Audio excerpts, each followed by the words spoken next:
All right, welcome back to the Dungeon of Doom podcast. I'm Ben Raven, joined by Corey Woods. What up, though? What up? We are back with another Mailbag podcast. Lions are back into the normal week routine of Sunday to Sunday. I know, if I was just telling Nolan in the other room, like, it feels like we're in slow motion after the last, 3 weeks and what that schedule's been. But guess what? We made it out alive. Yes. The Lions made it out alive. 12-1, heading into a matchup against one of the NFL's best teams, the AFC's Buffalo Bills, who are 10-3, fresh off a wacky high-scoring loss to the Los Angeles Rams last week. It looked like the Rams did a little bit of some Dan Campbell gambling on that 4th and 5 to go ahead and seal that victory. I mean, they had a 3-point lead with about roughly 4 or 5 minutes left, and they didn't convert that and get that touchdown. I mean, that would have been ball game because Josh Allen came back down and marched them back down the field. And I mean, we know how important it is to keep the ball out of Josh Allen's hands because the last time these Lions and Bills faced, I think it was 23 seconds on the clock, and he threw a dime to Stephon Diggs, and all of a sudden the Bills win with a field goal, I believe. Thanksgiving a couple of years ago. That's right. Yeah, so it's the NFL's top 2 scoring offenses. It's a Super Bowl preview. It's all that fun and sexy stuff. But, man, the Lions are clinched for the playoffs. The Bills have already clinched their division somehow at 10-3. I mean, wish the Lions – I mean, I know Lions fans wish that could happen. But, I mean, with the way the NFC North and just the NFC in general is going about, it's tough sledding. I know the Lions won that first matchup with the Vikings, but – they're 11 wins right behind them. Yeah. The Eagles are not losing. I mean, they're a Xavier Legette catch away from losing last week. Unbelievable. The Eagles have won back-to-back games off of just some of the most odd things happen. Like you said, the Xavier should have been a touchdown, but he dropped it when you look back at the replay. And then the week before that, Justin Tucker just somehow forgot how to make field goals. So, it's the Vikings and the Eagles. I mean, they're on Detroit's tails for the division, for the number 1 seed. So the Lions still have a lot to play for. I mean, they're in the playoffs, but they want to host playoff games. They want to be that number 1 seed, man. Absolutely, because I believe that the road to the Super Bowl has to come through Detroit if the Lions are to have a chance. Not to say that they can't go on the road, and when they've shown that they can be, beaters on the road, but, I think they would rather host Philly at Ford Field than having to go to Philly and play them in what could be inclement weather. Yeah, exactly. And I mean, when you've got a home field advantage like the Lions do at Ford Field, I mean, just looking back at those Rams and Bucks games last year and the true home field advantage that Detroit had, I mean, there's not a lot of atmospheres like that in the NFL. So getting to play at home, getting to cut the travel out of your schedule for a month, man, it's not just about playing on the road. It is about playing on the road because if you're playing late January in Philadelphia, that's a potential problem, but it's also rest and recovery. You're not hopping on planes. You're not sleeping in hotels. You're not flying out right after a game. Like, it's a lot of stuff that goes into that. And I mean, they really want that. They really want that. They've got the inside track of the number 1 seed, but they got to keep winning. And you know what? I think it'll be poetic too.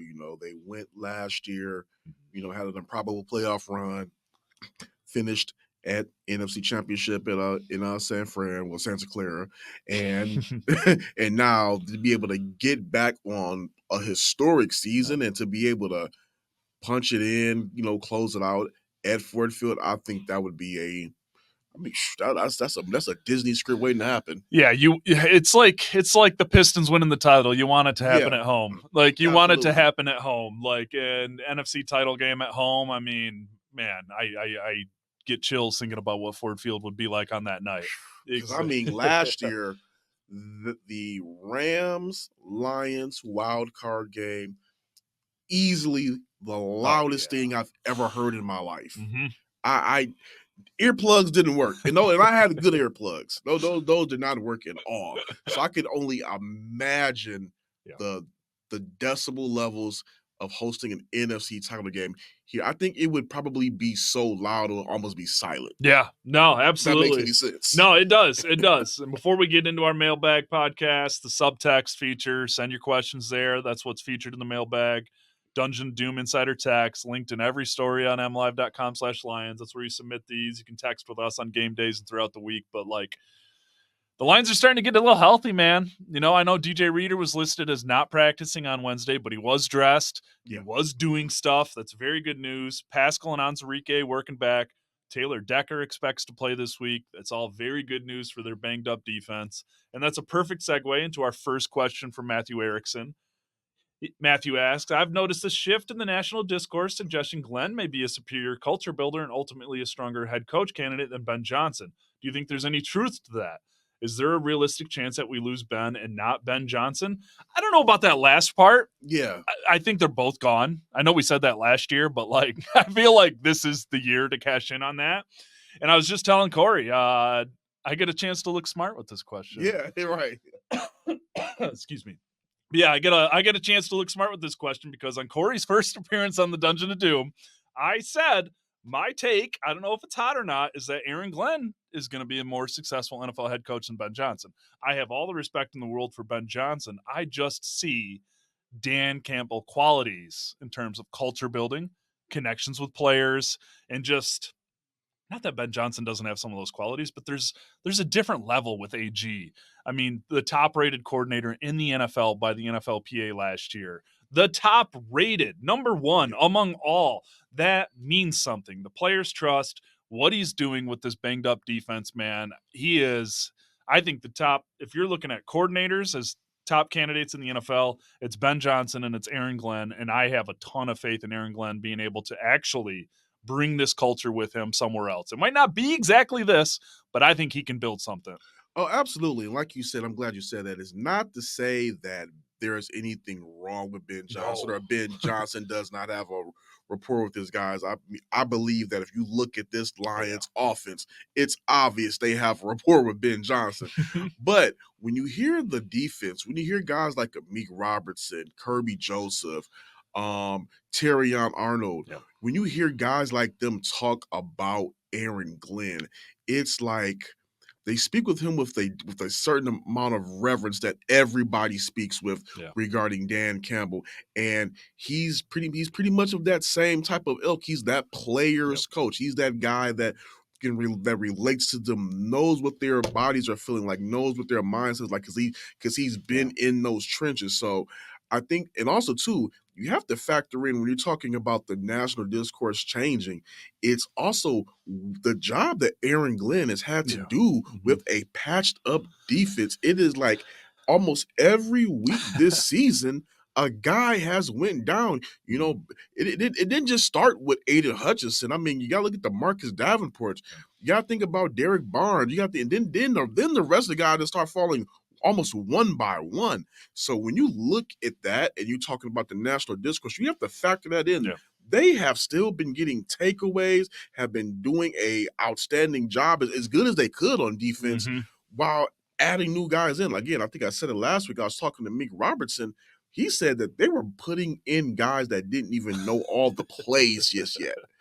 And look at the way they were able to get out there and get the pressure on Jordan Love in that last game. So, yeah, I mean, it's for a reason, but it's no slight at Ben Johnson at all. No, God, no. Jared Goff just yesterday on Wednesday talking, Ben Johnson has changed the way I view the game. Like, he's given me a true voice. He listens to me. Taylor Decker's like, the offensive line submits their 6 favorite runs each week, and you'll usually see 4 of those runs played within the first 15 plays, and that's a player coach mentality too. I mean, it really is. I really want to send this point home. I'm not saying Ben Johnson shouldn't be considered a legit top of the line elite head coaching candidate, because he is. He's a quarterback whisperer. He's an offensive genius. I just see it's so hard to actually build a culture in the NFL. Everybody talks about it. Matt Patricia and co came in here talking about building a culture and what they wanted it to be.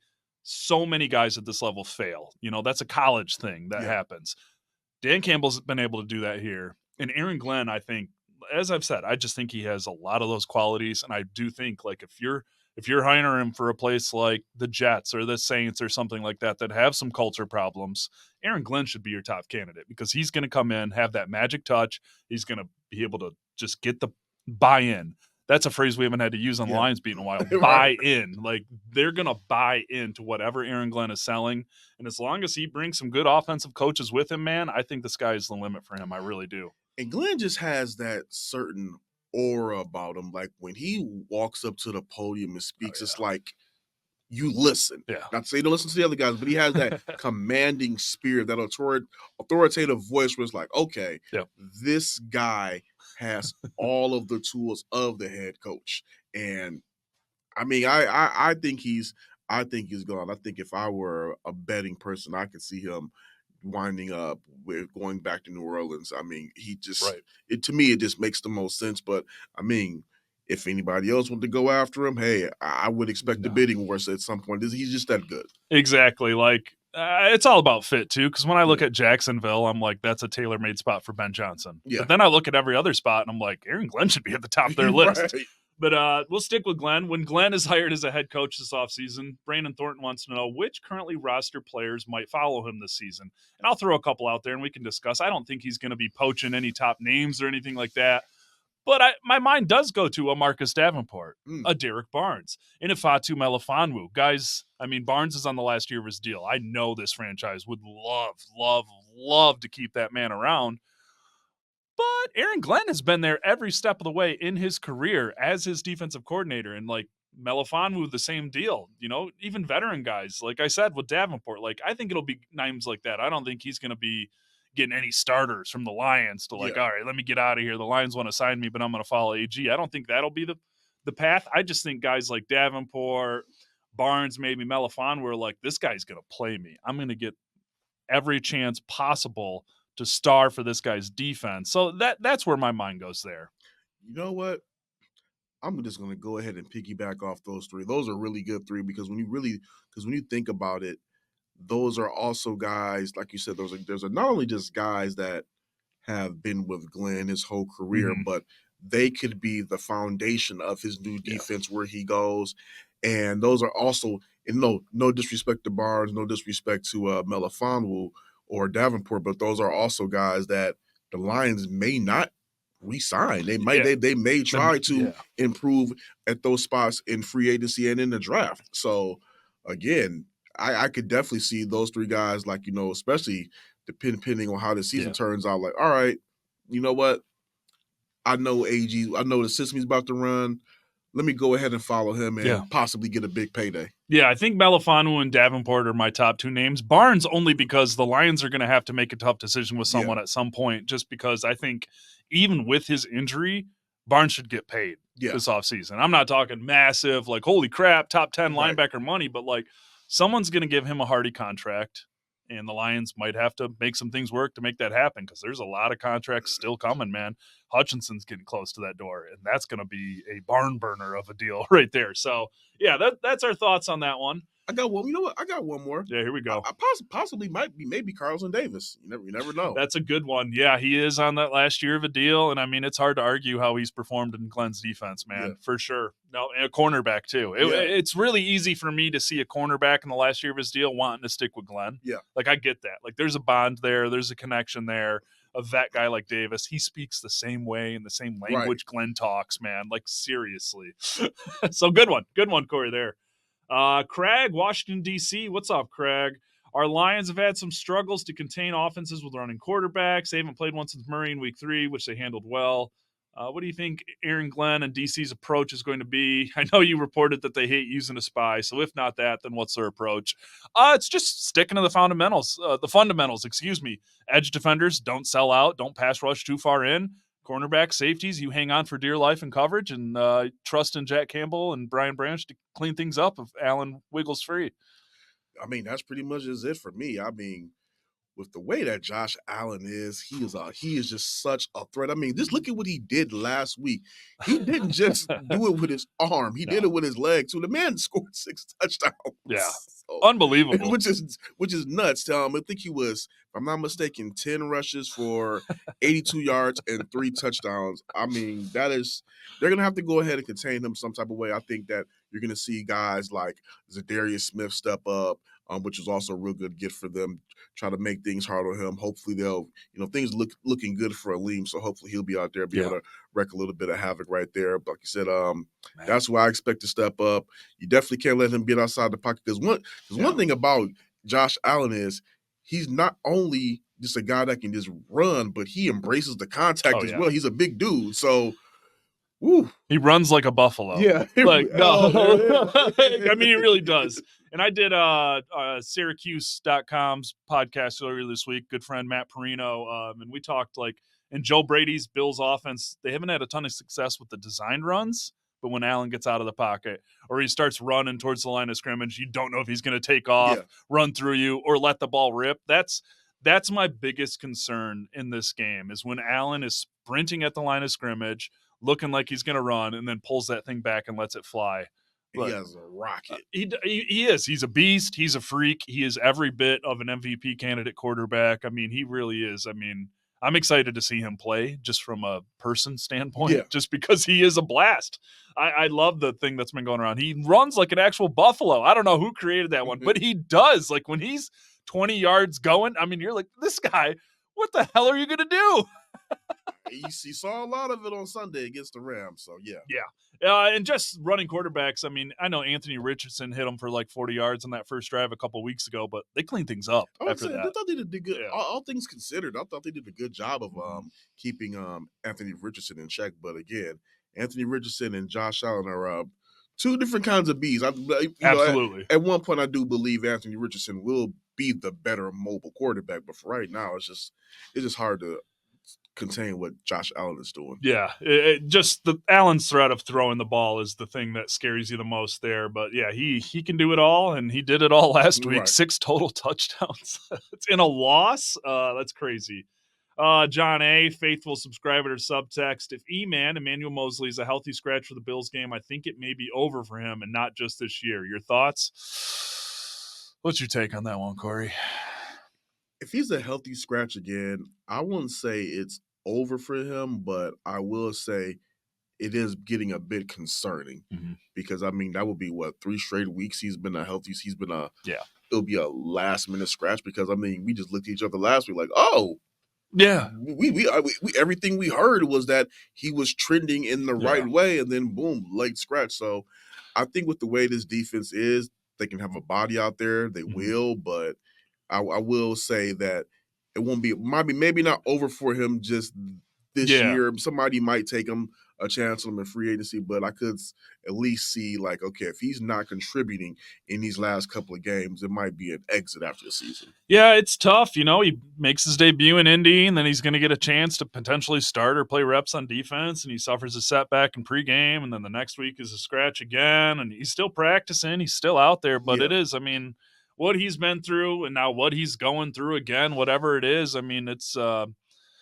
he just clearly can't get over the hump with whatever's going on, and you feel terrible for the guy because whenever he's been healthy and he's been good, I mean, he's just a great coverage cornerback, and I'm with you. I don't think it'll be over for him this year, and I don't think it'll be over for him here because they're going to keep him. Yeah. Like, they're going to keep him. Like, that's good depth to have if he actually is healthy and ready to go, but, like, the clock's ticking, man. Yeah. I hate it for him. He's a good dude. He's a good player, and it's just, you know, it just sucks what's happened to him. Just want him healthy at one point. Yeah. And David wants to know, how is Jalen Reeves-May been doing? I was thinking he should be back. They have not started his clock yet, dealing with a neck injury. He's in the locker room yelling at us and getting us out of there and stuff. So he's Jalen, but he's moving. He appears to be moving good, at least from that standpoint. Yeah. So the latest update we had there was just we'll see. It's kind of slow moving with him right now. So the fact that his clock hasn't been started is slightly worrisome, but the fact that he's still around the team, still at practices, watching, not participating, that's a good sign. And then also, is Decker close? Decker talked to us yesterday and begrudgingly missed the last 2 games. He was pissed about that. He's like, I hate when I'm not out there suffering with my guys. I feel guilty. Practiced yesterday. Sounds like he's going to be back this week. Definitely will be a huge coup for the Lions to be able to get him back. I mean, he is one of, when he's healthy, he's one of their best guys on the line, and then when he's not in the game, it is noticeable. No, it is. It really is. Skipper did a good job last week, but those last other 2 games, it was like, man, Decker's not there. Yeah. Decker's not there. I mean, I think I know he's had some bumps this year. The Minnesota game was tough. He's given up 6 sacks, but like, he's such an underrated, dependable pass blocker, man. Like, he really is underrated. So sounds like he's going to be back, but we'll see. He's practicing. That's a great sign, you know, and he's not someone that likes to miss a second, let alone 3 games. I'm pretty sure Jared Goff would love to have him back because, I mean, even as great as that Lions offense is, it still sometimes feels like Goff plays a little bit differently when he knows when he has Decker out For there. sure, you'll see more rolls to the other side and stuff like that. Yeah, no, absolutely. Ray with a mailbag question in honor of the Buffalo Bills. Drums or flats? Khalil Dorsey said it on the Lions social media yesterday. I asked him about it again in the locker room, and we both agreed he had the right answer. Why not both? Yes. My answer too. I like both. I think I am a flat guy a little more than drums, but why not both? There's no complaints. And that's what he was saying. Like, he said if I have to pick, I'll go flats. But he said, why not both? Just mix them up. Yep. Give me variety. I love it. Tossed and sauce or dry rub? Ooh, you know what? Depending on where it is, I'm a dry rub guy. Yeah, no, it is depending on where it is. If it's a good dry rub spot, give me the lemon pepper, give me the 3 chili pepper. Love that stuff. But if you're tossing in sauce, I love buffalo, but I'm also the Asian zing variety. Speaks to me. I like Asian zing and teriyaki. Oh yeah, exactly. And we answered the next one. Your go-to sauce / dry rub. Yeah. And just to mention for Wingstop, best ranch on the face of the earth. You told me that. Everybody gets on me. I'm a blue cheese guy. No, when I got good buffalo wings, give me some blue cheese for sure. But if it's Wingstop Ranch, I'm going full Midwest on them wings. All right. All right, back to football. Thank you for that one, Ray. Mario wants to know, obviously there are 4 games left and anything can change. Let's conduct an exercise using current playoff standings. Like all teams, the current playoff teams have their strengths and weaknesses. Rank these teams in order as least feared to most feared that the Lions face in the playoffs. And we've got the Eagles, Vikings, Packers, Seahawks, Commanders, and Bucks. Let's start with the least feared to the most feared. Ooh, least feared for me. That's a good one. I would probably say Seahawks. Least feared Seahawks? Yeah. Okay. Yep. So Seahawks. I would say Bucks. Okay. I mean, even though the Bucks are their one blemish, I'll say Bucks. I think they will get them next time around. Yep. Commanders. Yep. I'm gonna shock some people with this one. I'm gonna go Eagles. Okay. Packers and Vikings. Okay, so Vikings most feared. Got it. Yep, that's least feared to most feared. Mine goes least feared to most feared. Give me Commanders, Buccaneers, Seahawks, Vikings, Packers, Eagles. So a little change, a little different. The Eagles are just built so freaking well across the board. It's the receivers, it's the quarterback, it's the offensive line, and they got some freaks on that defense. Like that is, take the head coach out of that, and that's a freaking, they're winning despite their head coach, it seems like sometimes, but just in terms of talent.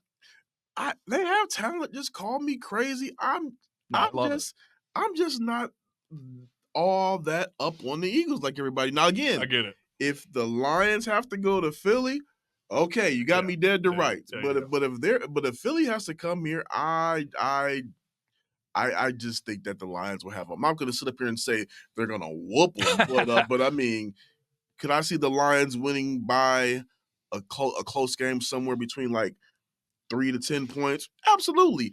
The Eagles on their win streak, they've only beat like 2 teams with a winning record, and as far as the Lions, they've beat like 4 if you just really. It was really technically 4 because I counted the Packers twice, but it's just like they've beaten 5 teams with winning records. Lions are really good against the run. I just don't think that Jalen Hurts is going to beat them with his arm. Could he beat them with his legs? Possibly. He can do some damage, but I don't think he can do it with arms. So I think they'll just be able to figure out a way to. It'll probably, if they met here, probably start out real slow in that first half. And Lions have been really good with second half adjustments. I think they would figure Hurts out. Yeah, no, I mean, and the Vikings and Packers are completely fair to be your top 2 because they play their they play their asses off every time they see the Lions. The Vikings, I mean, the Lions and Vikings have had just barn burners the last 2 years, even with Nick Mullins starting last year. And the Packers, man, it's tough to beat a team 3 times. Oh yeah, that was my thing. For the Packers, I had them number 2s because, like you said, it's tough to beat a team 3 times. And Packers, after that game they lost, everybody in the locker room was like, we want to be back here in January. Yeah. For the Vikings, JJ, and I'm not talking McCarthy, Justin Jefferson. What can you say about him? Exactly. It doesn't matter who's throwing him the ball. Yep. It doesn't matter who's in the Lions secondary. He has shredded them. Yeah. No, yes. And I mean, the thing about the Vikings and Packers, great head coaches, great coaching staffs. You're playing a team for the 3rd time if you face them. That's a tough matchup. Yeah. I get it. The Seahawks are the Seahawks. They always play lights out against these Lions too. I like a lot of things they're doing there, but I like the Lions in that matchup again. Same thing for the Buccaneers. They've lost a lot of pieces. They've got banged up a lot. I think the Lions are built to handle that team now. Obviously, what happened in week 2 happened, but I don't think that's going to happen again. And then the Commanders, just because it's a rookie quarterback that's going through some bumps and downs. I'm not down on Jaden Daniels or anything, but if you give me this Lions team against a rookie quarterback, I'm going to take that Lions team. Now, I will say this, though, even though there is a name change, that would be kind of like a nice little story if it was the Commanders and the Lions somehow. I don't know how the seeding will work out, but if it were the Lions and the Commanders somehow and meet up somewhere in the playoffs, you can avenge that NFC title game from 30 years ago. And then the wild card beat down in 99 or 2002, the last time the Lions had hope for a while. Right. Yeah. I remember that game. Yeah. Gus Perrott, baby. That's right. We're old. And the last question, Justin Daniels has a 2-parter. Hopefully you find it interesting. There's a lot of pearl clutching by some of the so-called experts and talking heads about the 4th down call to end the game where Goff falls down, hands it to Montgomery, and the Lions bleed the clock out and kick the field goal. What are your personal feelings about, now that you've had time to absorb it, just the decision to go for it when you could kick that field goal? I understood it. I thought I understood it. I understand why people would debate that decision. It's arguable, but I thought it was a brilliant call, just given the fact that the defense is dead tired at that point. Yeah. You have guys that, just like again, we just said, came right off the street, didn't know all of the calls. And at that point in that game, you do not want to give Jordan Love the ball back. No. Not at all. No. If you're deep, because even then you still will be counting on your defense to make a play. Yeah. So exactly. I understood it. Play to win. If there was a 4th down call to be mad at, I would say it would be the one late in the 3rd. At their own 30? Yeah, that's the one where I was just like, dude, just cut, because they're not moving the ball up the field. Yeah. So that was the one. But that last one, I'm like, yeah, you got to go for it. Now there was some pearl clutching with Goff falling, but I mean, hey, it wasn't for everybody that's talking about it. It wasn't an intentional kneel down. He tripped. So I mean, hey, they made something out of nothing, but I understood the call and I agree with it. Absolutely. And Justin adds facts here. Just good job on this, Justin. The Packers were averaging 7.5 yards per play in the second half. The Lions, without McNeil, without Zadarius Smith on the field, held the Packers to a field goal in the red zone. That's as good as it was getting with that group that day. I don't care how much time was left. You don't give them the ball back. I was 0% surprised the Lions went for it. 0%. So here's the thing that was really interesting about it. You talk to the Packers players in the locker room, they weren't surprised, but Matt LaFleur said he was a little taken aback. Yeah, so, for sure. I think ESPN's Mina Kimes put it perfectly. If you're a Packers fan, what would you rather the Lions do? Kick the field goal then with time on the clock, or go for it? And I think it's a pretty obvious answer. Kick that field goal. Yeah. Why would the Lions want to do what the Packers want you to do? Exactly. There is so much trust in David Montgomery. There is so much trust in that offensive line to go get a yard. And then the 1 yard. The one thing I didn't like about the talking heads where they were saying like Dan Campbell didn't trust his defense. No, maybe. I don't think he didn't trust his defense. I think that he just trusted his offense to go make a play to end the game. Yep. And again, I believe Dan Campbell knows his players and the pulse of his team possibly more than any coach in the league. Yeah. So I again. Listen, yeah, that field goal would have left the door open. I don't care how improbable it would have been for the Packers to go down and tie it up once again or anything. Dan Campbell don't want a door open. He wants to slam that door, break the glass, put up 2x4s, and seal it shut like a hurricane's coming to town. He smells blood in the water. He goes for the kill. And also, too, here's the biggest thing about it. Have all of the gambles been great? Not all of them, but for the majority, they've worked. And two, nobody has ever seen back-to-back 12-win Lions seasons. Nobody's ever seen a 12-1 Lions start. Nobody's ever seen an 11-game win streak from the Lions. And that has all been by Dan Campbell and this staff staying true to who they are. So if it's not broke right now, why try to fix it? This is their DNA. They're crazy, aggressive psycho killers. I mean... They literally are like celebrating their new nickname as the Northern Savages, and everything about Dan Campbell's aggressive is savage. And then, like we just said a couple of minutes ago, the Rams, 4th and 5, a couple of minutes left, three had a 3-point lead. They could have just went ahead and they were like on the 50-yard line or somewhere near that. You know, don't quote me on that, but I know that they were near the logo. And they could have just punted. No, we're not giving Josh Allen a chance to go back down there. They converted that 4th and 5, and then they eventually got the touchdown. And what happened? Still a time left on the clock. Josh Allen marched right back down there, got them guys the touchdown. And that's still, if the Rams didn't go for it in that position, they would have lost the game. Hell yeah, they would have. So, I mean, you're starting to see a lot of people take the Dan Campbell mentality. No, exactly. And I mean, dude, it's just, it's not about lack of confidence in the defense. It's just about knowing the context. The Packers were cruising. The Lions were missing so many. We don't need to go over the injuries. A lot of guys. And there's a chance to not give them the ball back. Well, this is Dan Campbell. If you're against that decision, check yourself. Like, I'm sorry. I don't like to tell people how to think, but trust in Dan Campbell.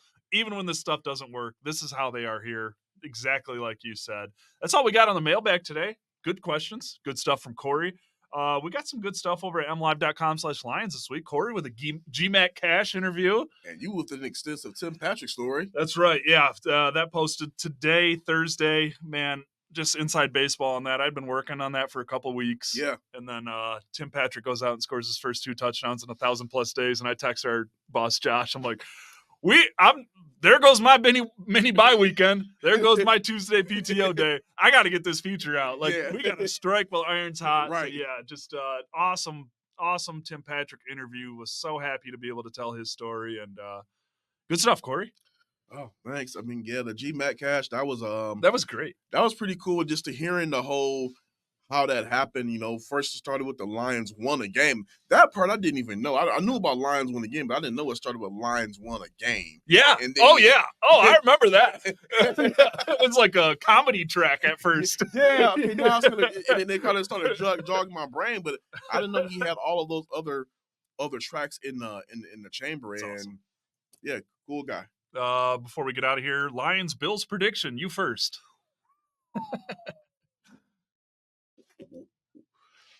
I'm going to this. You know what? I think this is going to be something similar to what we saw with the Lions and the Rams. I think this is going to be a shootout. I'm going to go super high scoring. So take the over, whatever it is.